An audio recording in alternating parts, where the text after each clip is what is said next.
Hi, everyone. Welcome along. I'm Jonathan Corrie, co-founder and CEO of Precursive. Welcome back to the Precursive Perspective. For those of you tuning back in, welcome back. And for those of you joining for the first time, welcome along. As you will all know, I kind of sometimes compare that intro to that of a radio host.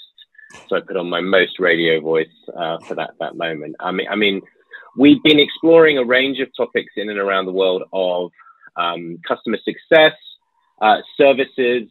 In particular, I think one of the themes that comes up is that leaky buckets don't float. And what I mean by that is companies are spending a huge amount of time and effort on customer acquisition and also in parallel, increasingly, obviously, on retention and growth. And there's this air gap between the two in the form of the post-sale onboarding and implementation. And today I am very excited to be joined by Donna, who is one of the foremost experts in customer onboarding globally. For the last couple of decades, she's worked with high growth startups as well as enterprises to help them create customers for life. So welcome along, Donna. How are you?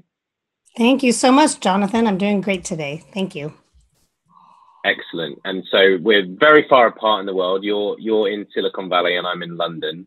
How is the day starting there? Is it going to be a San Francisco gray day, or is the sun peeking through? We have the marine layer. It starts off gray and then it starts to get some blue sky. Yeah. And very grateful. Excellent. It's been a cool summer here locally, which I'm very grateful for because fires are raging all across California and the West Coast. So I'm just, the longer it stays cool, the better in my perspective. Yeah, very much so. I was talking to Saud Shah and he was mentioning some of the challenges. I have some friends in LA as well who've seen the fires, and it's terrific. So I do hope everyone, the colder the better, right? So I also understand that you're a UK citizen, you said to me just before joining the show. So what's the backstory to that? You spent, a decade in the UK? Is that right? Yeah, so I'm a dual citizen, and I lived in the UK for 10 years. I did a year of my degree at Stirling University in Scotland. And then after living in Scotland for 3.5 years, moved down to Devon, to the West Country, and lived there for another 7 years. And I just loved it there. So that's where I learned to kayak. Sea kayaking and whitewater, which I do, or canoeing. Yeah. And for our UK friends. For our UK friends, and I became BCU, which is British Canoe Union certified, and that's when I came back to California. That's how I met my husband, was through kayaking, and we continue to kayak a lot today. All right, excellent, very good. So you water sport skills led to your future life, your marriage with your husband. That's a nice synergy, isn't it? That's a nice symmetry. I love it. Well, it's great to have UK citizens on our show for sure. So I'm delighted to have you. Can you maybe expand a little bit on your background and your career, because it is varied, and give us a little bit more insight into some of the things that you've done and that you do now, if you don't mind. Yeah, absolutely. Well, I love working at high-tech startups, with high-tech startups. The first high-tech company I worked at was Netscape, and then I proceeded to work at other companies. But I really have enjoyed working to help the customers, help enable the customers on the products. So that would be customer education. I've developed courses, I've delivered courses, I've built customer education organizations from scratch. And I was always the one raising my hand at companies going, hello, what about our existing customers, when everyone's very fixated on the product or on sales or on marketing. And I'm like, hello, what about our customers? And then I was working at an analytics company where I built customer education from scratch. And this is when customer success started really coming together as a new field. And I was like, hello, what about our existing customers? And I was part of a senior leadership team. And as a result of my raising my hand, we built out a Customers for Life initiative, which I led. And then I interviewed customers, which I talk about that in my book, Onboarding Matters. But I interviewed customers, and from all of that, I worked with the the professional services teams, the marketing team, the support, customer success. And we created this whole awesome orchestrated approach to enable customers and to be customer-centric, which was the seeds of the orchestrated onboarding framework. Very good, very good. It's interesting, isn't it, how sometimes it's kind of the simplest thing. It's like putting your hand up and saying, hey, what about the clients, right? What about the customers? Yeah, and I think that there's still, at this company I was at, and I see this pretty common now, companies will have some customer success roles, or they'll talk about, well, we're customer centric, but they're really not. Yep. So I have a passion for the customer. I agree. Yeah, I 100% agree. I think whilst there is a large proportion of the market that absolutely invests in this as not just as like a thing, but they get it, right? They're very pragmatic about it. And there are swathes of companies out there that are still perhaps in the Stone Age when it comes to this type of thing. So I couldn't agree more on its importance. So let's begin. I mean, at Precursive, we talk a lot about customer success, starting with customer onboarding. Let's look at kind of some of the fundamentals, though. So how would you describe what is onboarding?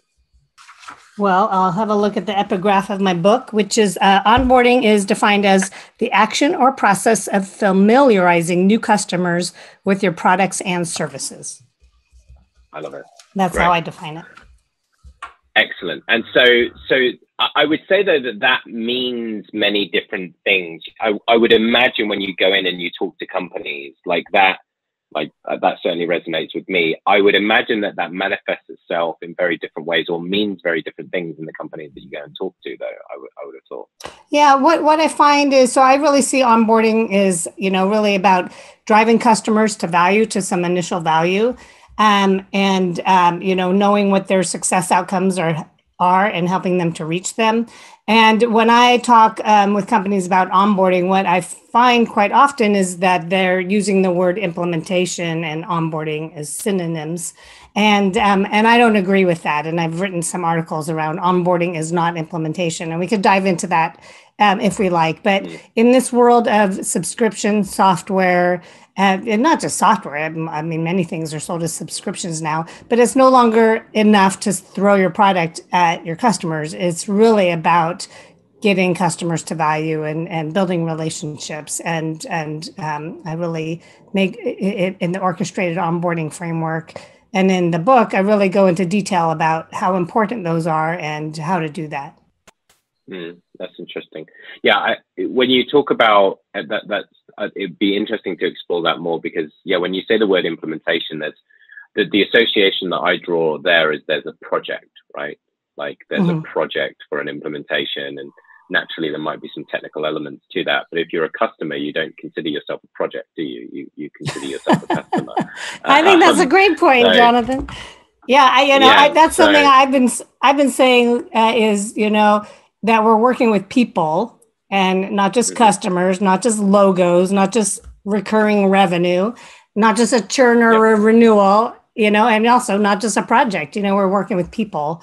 And, even though your technology and your products might be awesome, just going live with it doesn't mean customers are getting the value that you've promised them. So it needs to be having a very proactive and prescriptive way to drive customers to that value, because when they get value, guess what? They're going to renew, they'll buy more, and they'll be your loyal champions.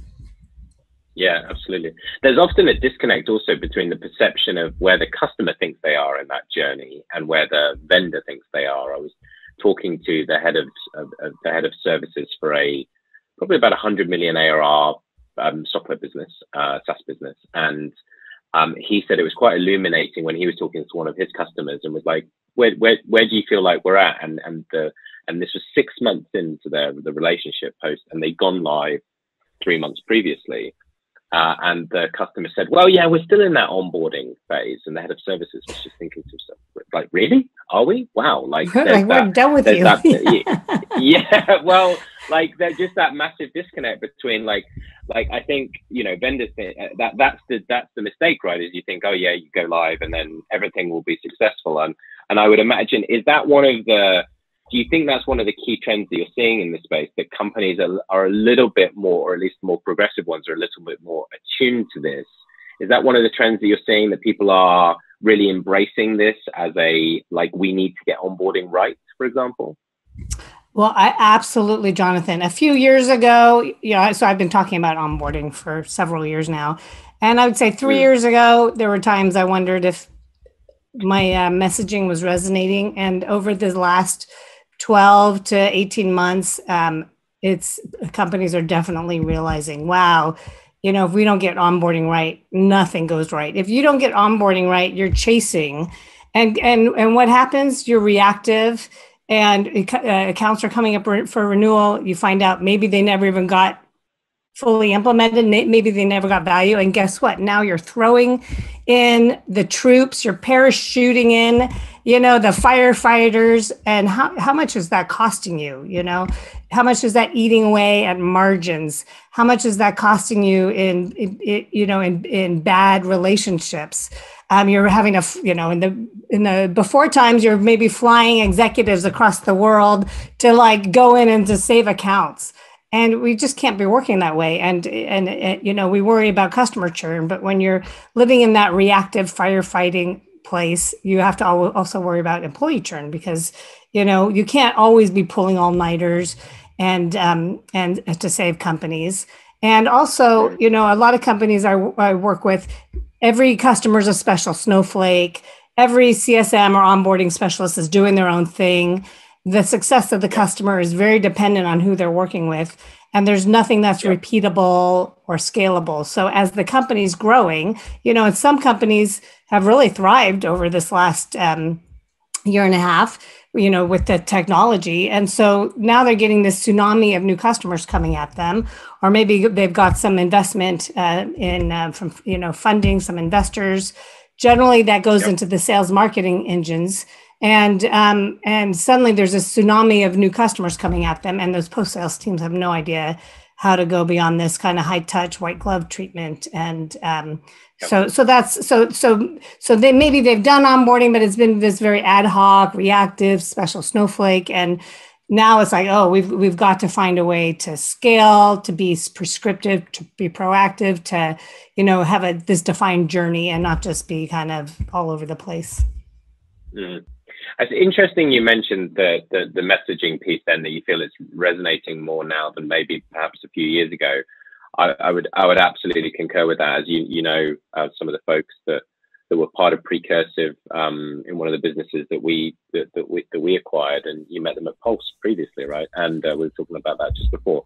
They were talking about customer onboarding in 2017 as a thing, because they had identified it as the businesses that were trying to create this, like you say, and you use this language a lot, this scalable and repeatable mechanism by which we can help our customers to realize value more quickly.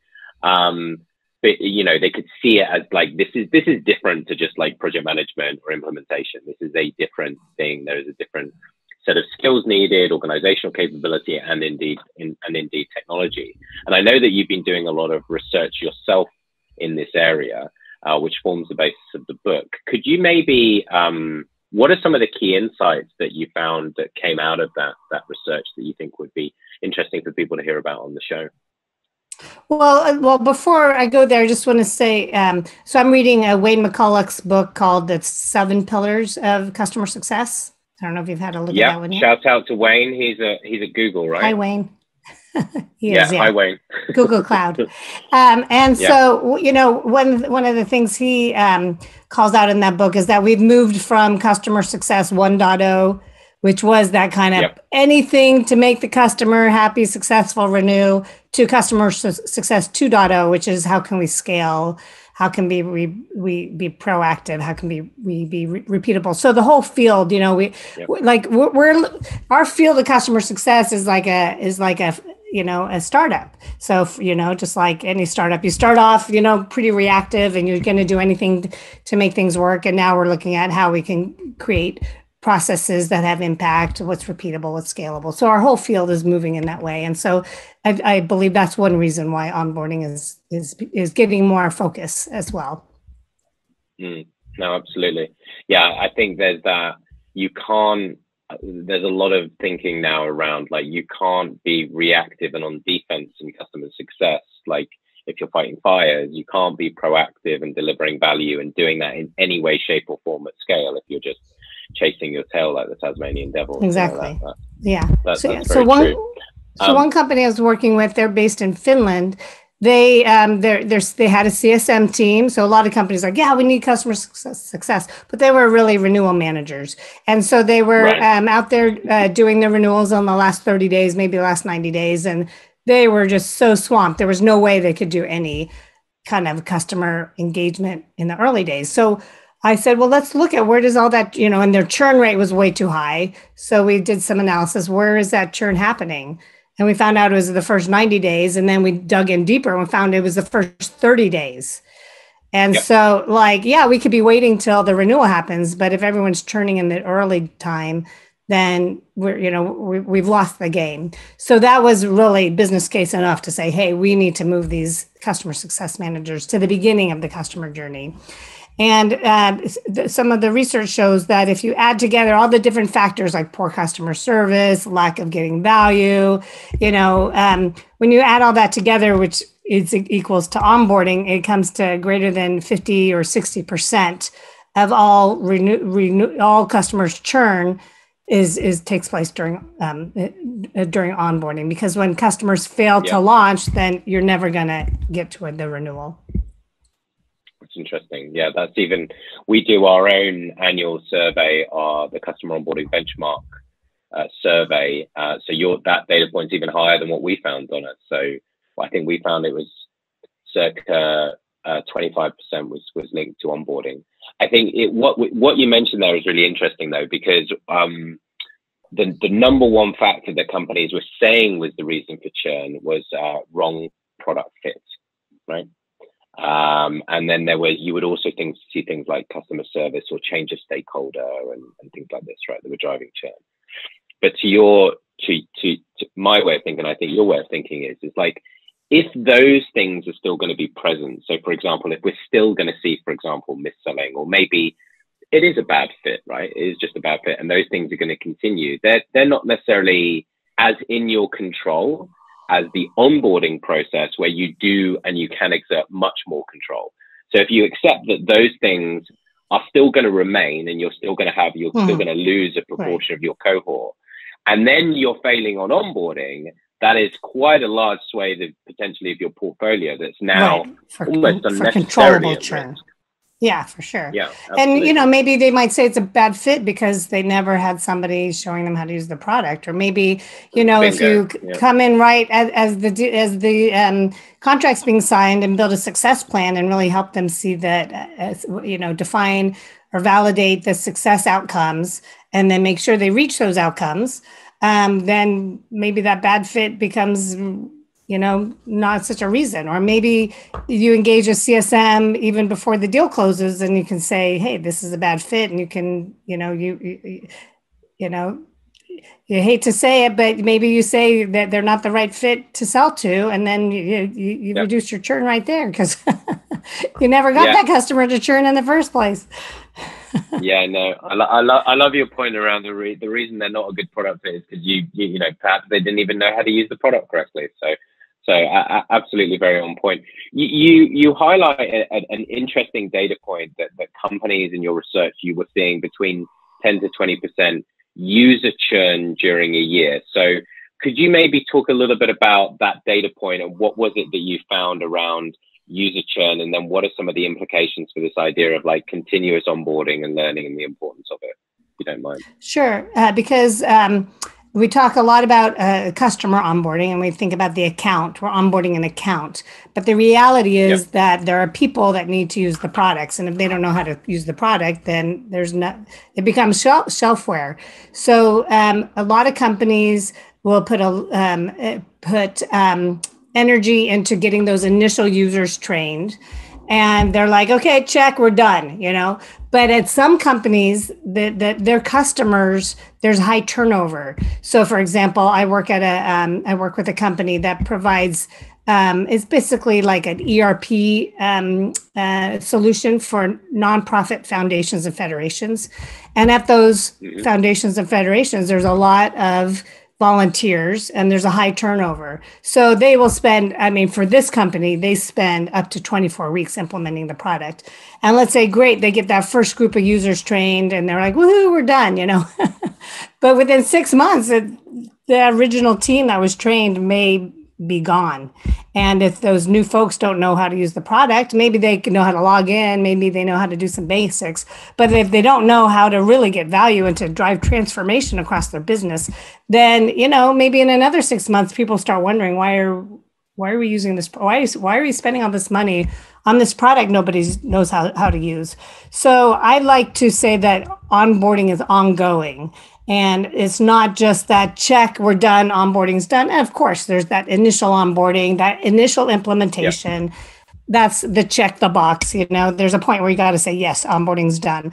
However, there's always new users. How are you going to get them onboarded and enabled in a scalable way? There's new, likely your product's putting out new releases, right? Some companies do that every other week. You have new features, new functions. You might have whole new products. You might be expanding within an account into whole new divisions and organizations.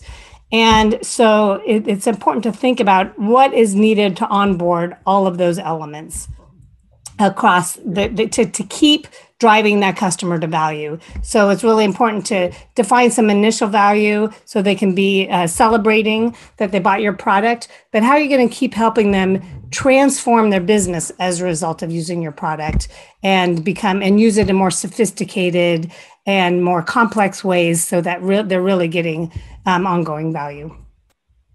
Yeah, no, absolutely. It's just, I think it's a great insight, and it's a great thing for companies to be thinking about. I think this idea of value delivery as being like a very linear process is a bit, I don't know, it just doesn't, it's not true to what the world is, which is that, as you say, someone's bought your product or service for a reason.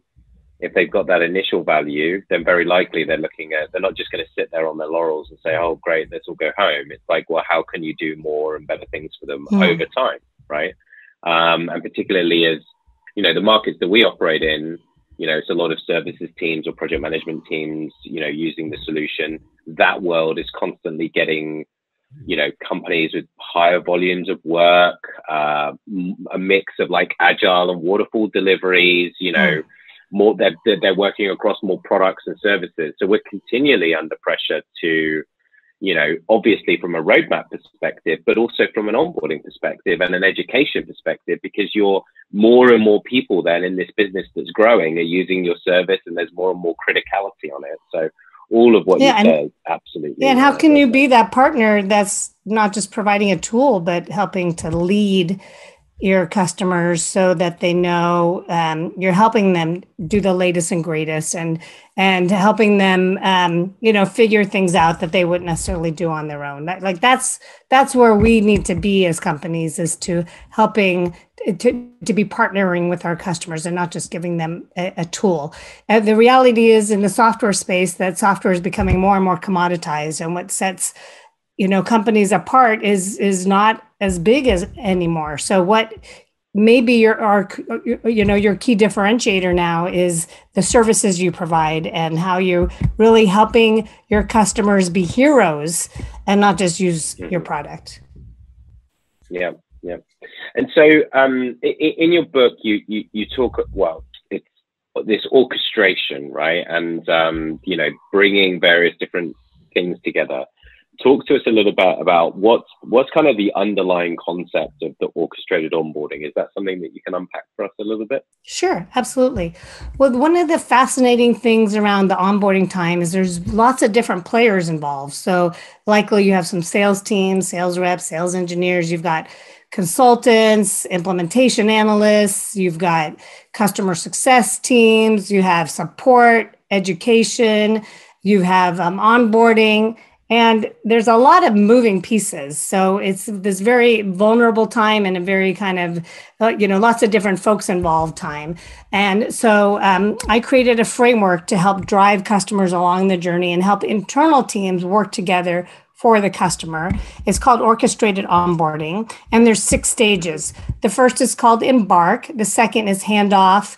And then we have the kickoff, the adopt stage, review, and then the 6th stage is expand, which is like that ongoing onboarding we just talked about. And the purpose of having 6 stages, most companies, they close a deal and they jump right into kickoff and the implementation, and then they're done. Like, so that for them, they might think of onboarding as like these two stages, kickoff and implementation. And I added additional stages because before we start getting into the tactics of technical requirements, APIs, data migrations, integrations, customizations, branding. There's a lot of stuff going on there, which is complicated, which is overwhelming, which there's definitely going to become issues. I work with companies that can have very complex software, big data platforms, analytics, manufacturing software. It's complicated stuff, right? When you get into all that technical stuff, there are definitely going to be problems. So, it's really important that we slow down and we build a relationship first. And, earlier we were talking about, we're dealing with people, not just logos, not just projects, not just accounts. And so we slow down and take the time to really create a relationship with our customers, really understand what their success outcomes, what their objectives are, create a success plan. And so then all of this implementation stuff works much more quickly and more smoothly.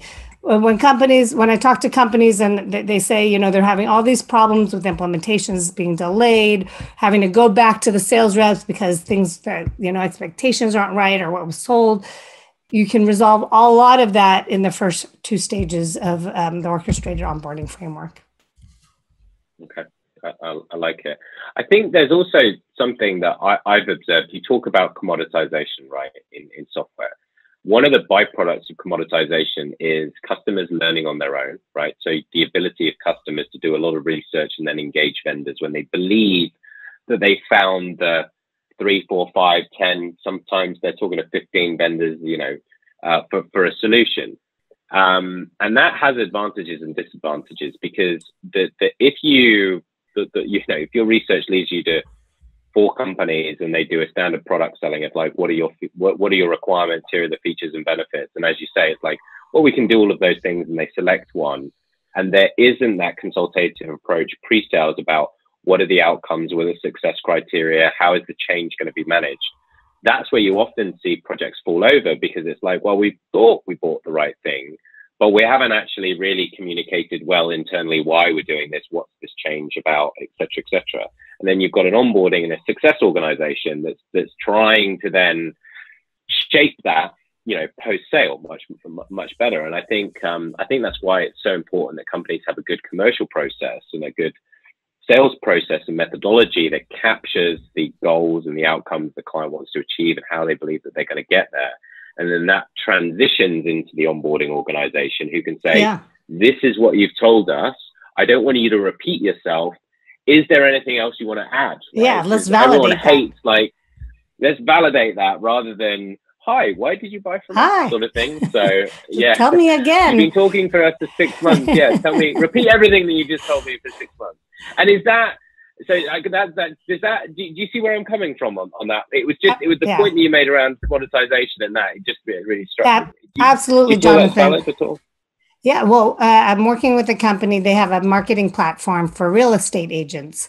And in one of the meetings with the CFO, he shared that he was looking at this product. And during the sales journey, right, during the sales cycle, he was shown, here's your CSM, here's what our onboarding framework is, here's what we do for you, here's what we need from you.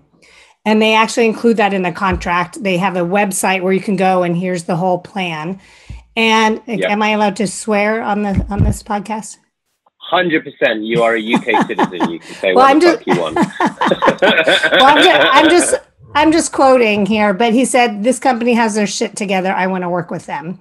So this closed the deal. This was the key differentiator. And I believe that's really important. So we could talk about onboarding starting as soon as the deal closes. I think it starts before the deal closes, and it can shorten the sales cycle because when you show your customers that we are here, we know what we're doing, we've done this before, we know how to get you to value. Who doesn't want that? Yep. Yeah, I love that. And I'm seeing that more and more, like people putting their onboarding journey on the services section of the website, and that's why I'm writing something down here that I'm gonna make sure that we do that as well. If I can also share, so I was working with a company where, I had all these discussions with the buyer, and then I was working with the project team and started getting into some trouble because I realized, wow, this information I had discussed with the buyer, who's the chief customer officer, had never been conveyed to the project team. Things around deadlines and priorities, goals and deliverables, and it meant that we were like in this panic situation trying to meet a deadline that nobody seemed to know about.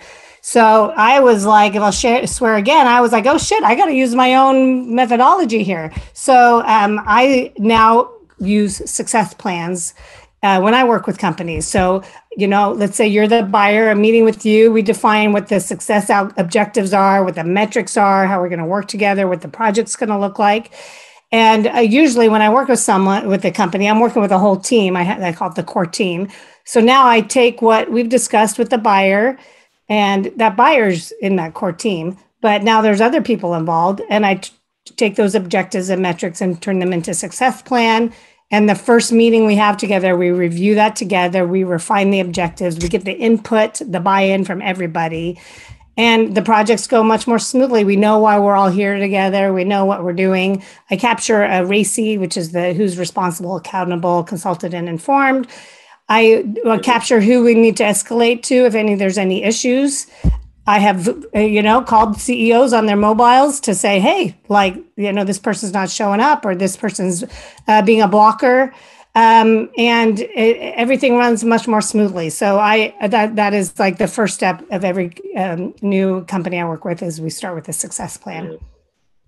Yeah, it's quite challenging, isn't it? Sometimes though, for certainly for onboarding teams and people in customer success, because the way that problems manifest for companies, like if you let's take onboarding as a problem, right? We are a company and we have a problem. Like it takes us, 120 days to onboard our clients rather than taking us 30 to 60 days, as an example, right?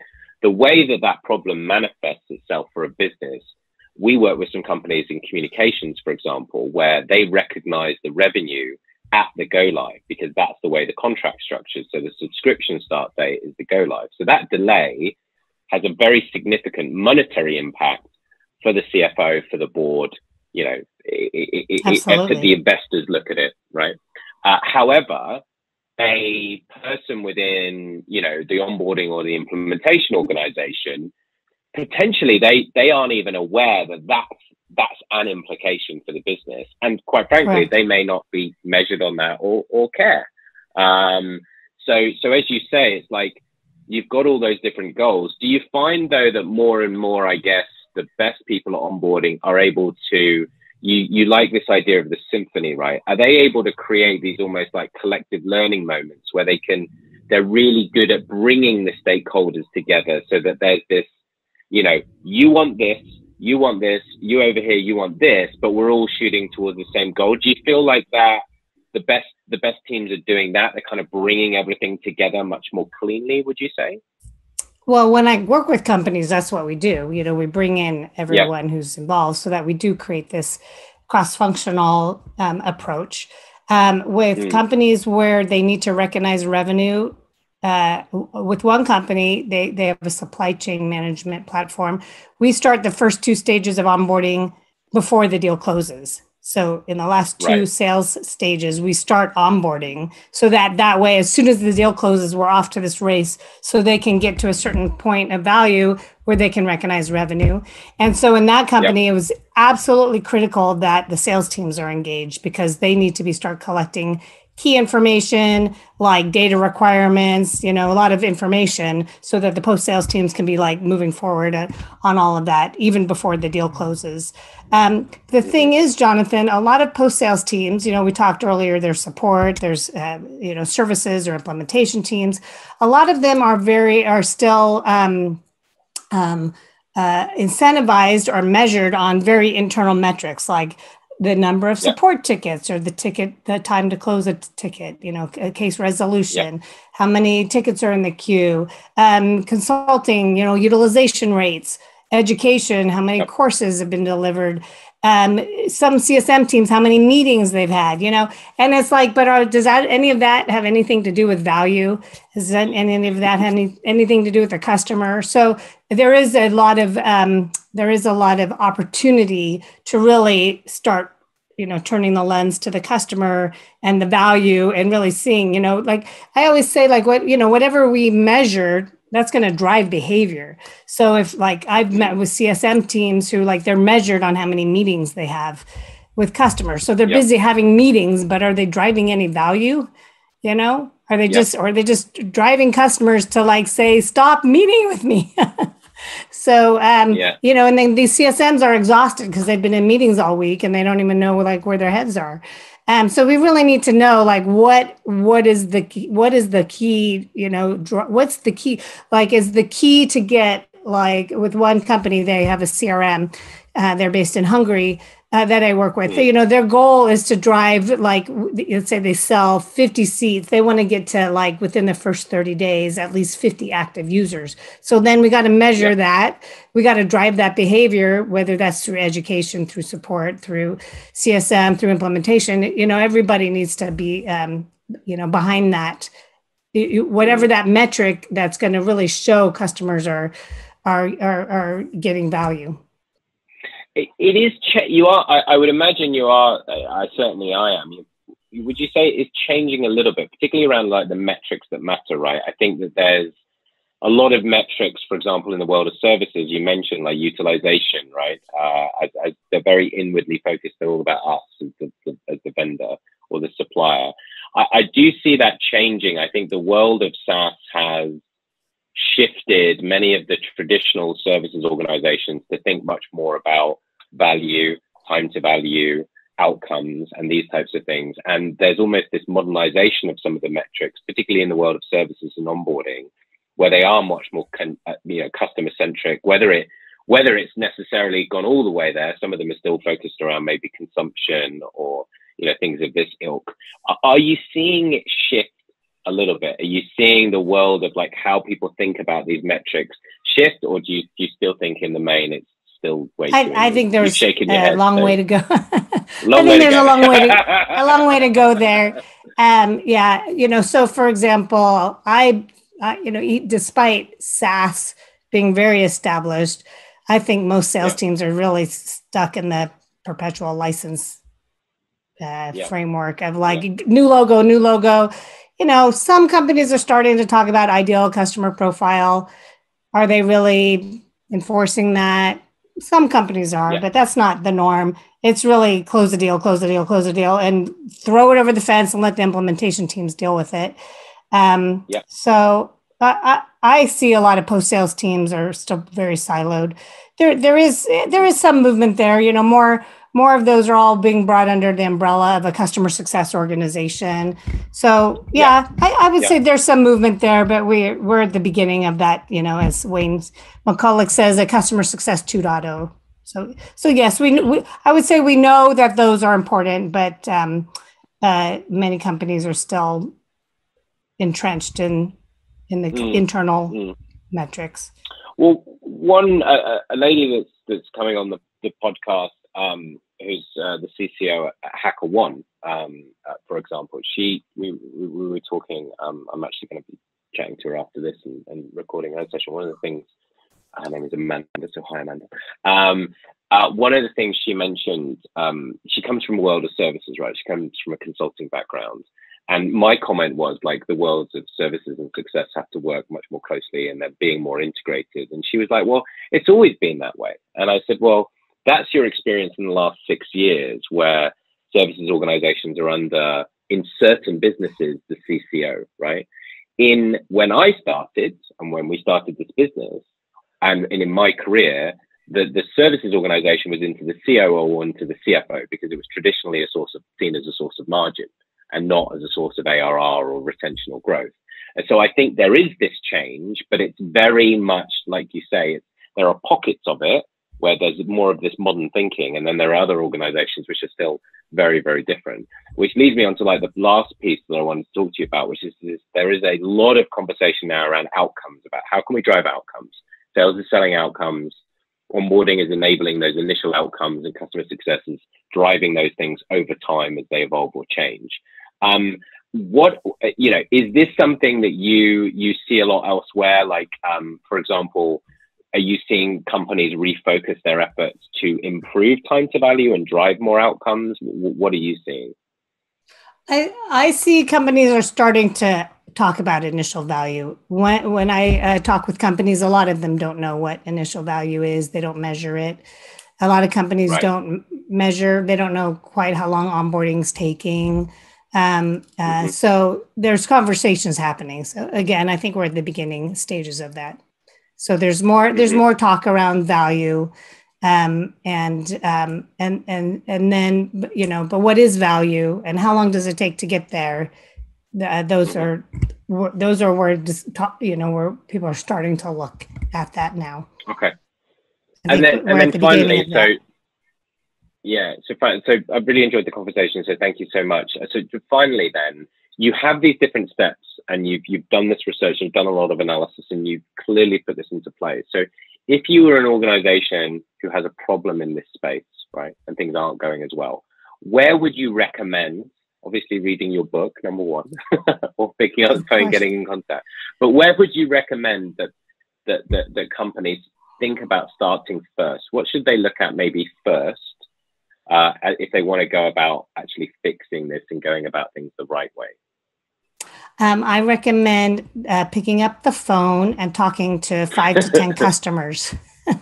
And you're not going to send out a survey. You're not going to get an NPS. You're going to talk to people and just find out, like, hey, you know, if it's around onboarding or any other part of the customer journey, you know, keep it very specific, you know, 20 minutes conversation. And the point is to listen, you know, what worked during onboarding, what didn't work. Tell me about some awesome onboarding experiences you've had with other vendors.